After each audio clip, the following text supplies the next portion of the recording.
उस रात रूबी ने अपने पति के लिए पसंदीदा खीर बनाई, लेकिन उस खीर में नींद की करीब 18 से 20 गोलियां घोल दी गई थी। ये गोलियां घर में ही मौजूद थी, सास की दवाइयों के तौर पर। सुबह तक सुरेंद्र बेहोशी में चले गए और पुलिस का दावा है कि इसके बाद रूबी ने गला घोट करके उसकी मौत सुनिश्चित कर दी।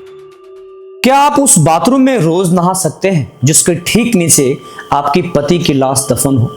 आगरा की रूबी शर्मा ने यही किया। पूरे 45 दिनों तक हर सुबह उस फर्श पर खड़े होकर के वो नहाती रही, जिसके नीचे उसके अपने पति को हमेशा के लिए दफना दिया गया था।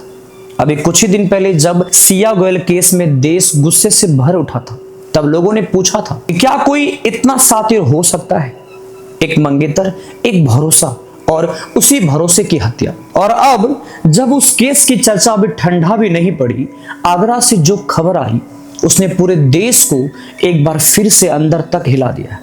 फर्क सिर्फ इतना है कि यहाँ रिश्ता मंगेतर का नहीं है, 16 साल की शादी का था। आज हम बात करेंगे आगरा के सिकंदरा इलाके की, जहां एक आम सा घर, एक सामान्य घर, एक आम सा परिवार और उसी परिवार के अंदर से निकली एक ऐसी कहानी जिसने सबको सोचने पर मजबूर कर दिया। आखिर रिश्तों को हुआ क्या जा रहा है?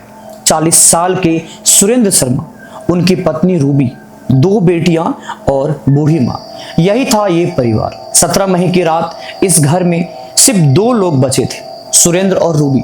पुलिस के मुताबिक रूबी ने पहले ही अपने दोनों बेटियां और सास को जेठ के घर भिजवा दिया था। घर खाली हो चुका था। पुलिस की जांच के अनुसार उस रात रूबी ने अपने पति के लिए पसंदीदा खीर बनाई, लेकिन उस खीर में नींद की करीब 18 से 20 गोलियां घोल दी गई थी।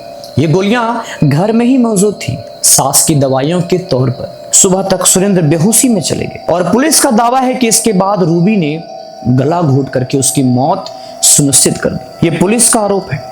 अंतिम पुष्टि फोरेंसिक और पोस्टमार्टम रिपोर्ट से ही होगी, जो अभी आना बाकी है। इसके बाद जो हुआ वो किसी थ्रिलर फिल्म की तरह लगता है। पुलिस के मुताबिक रूबी ने बाहर से मिट्टी और गिट्टी मंगवाई, खुद फावड़ा उठाया, बाथरूम का फर्श को तोड़ा, गड्ढा खोदा और पति के शव को उसी गड्ढे में दफना दिया।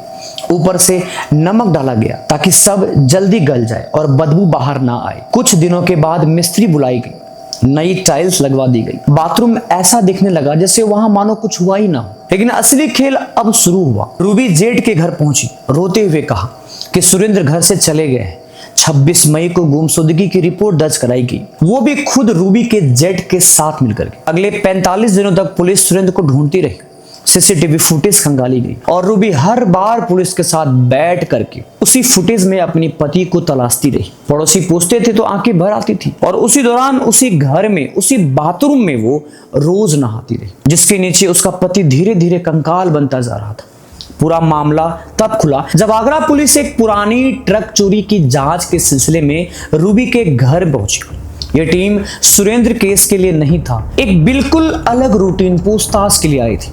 लेकिन पुलिस को देखते ही रूबी घबरा गई और पूछताछ में सच बाहर आ गया कि सुरेंद्र कहीं नहीं गए हैं, उन्हें बाथरूम के नीचे ही दफना दिया गया है। मजिस्ट्रेट की मौजूदगी में जब फर्श को तोड़ा गया तो नीचे से मानव कंकाल बरामद हुआ। पूछताछ में एक बात और सामने आई कि जब पूछा गया कि लाश छिपाने का ये तरीका कहां से सीखा, तो जवाब मिला अजय देवगन की मूवी दृश्यम देखी थी। ये सिर्फ रूबी का बयान है, लेकिन इसने इस केस को और भी चर्चा में ला दिया है। अब यहाँ एक जरूरी बात समझनी होगी। खुद रूबी ने बाद में अपना बयान को बदल दिया। अब वो कह रही है कि सुरेंद्र ने खुद फांसी लगाकर जान दी थी और बदनामी व पुलिस के डर से उनका शव को दफनाया गया है। पुलिस को इस दावे पर भरोसा नहीं है, लेकिन कानूनी तौर पर हत्या हुई या आत्महत्या, इसका अंतिम जवाब फोरेंसिक रिपोर्ट में ही होगी। यानी ये केस अभी पूरी तरह जांच के दायरे में है, अदालत में साबित होना भी बाकी है।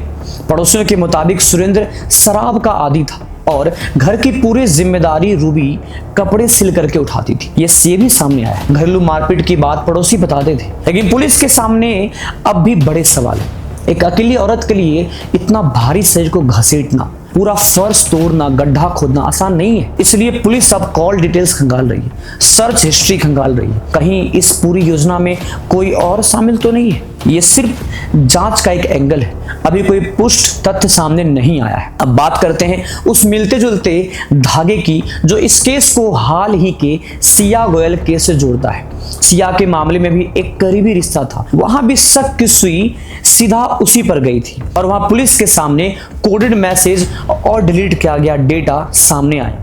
फर्क बस इतना है कि सिया के केस में शादी अभी हुई नहीं थी, लेकिन यहाँ 16 साल साथ गुजार चुके थे। दोनों मामले में एक बात कॉमन है, दोनों में अभी अंतिम फैसला अदालत का बाकी है। दोनों में आरोपी अभी भी दोषी साबित नहीं हुए, इसलिए जरूरी है कि हम आरोप या सच में फर्क करें, चाहे केस कितना भी चौंकाने वाला क्यों ना हो। फिलहाल आगरा केस में जांच जारी है, फोरेंसिक रिपोर्ट का इंतजार है और असली सवाल यही है कि क्या एक औरत का अकेला कदम या इसके पीछे कोई और भी शामिल था। जवाब आने वाले दिनों में सामने आएगा। आपको क्या लगता है, इस मामले की तह तक जांच पहुंचेगी या नहीं? कमेंट में जरूर बताइएगा और ऐसे ही अपडेट्स के लिए इस चैनल से जुड़े रहिए। सब्सक्राइब कीजिए, फॉलो कीजिए और लाइक कीजिए। जय हिंद।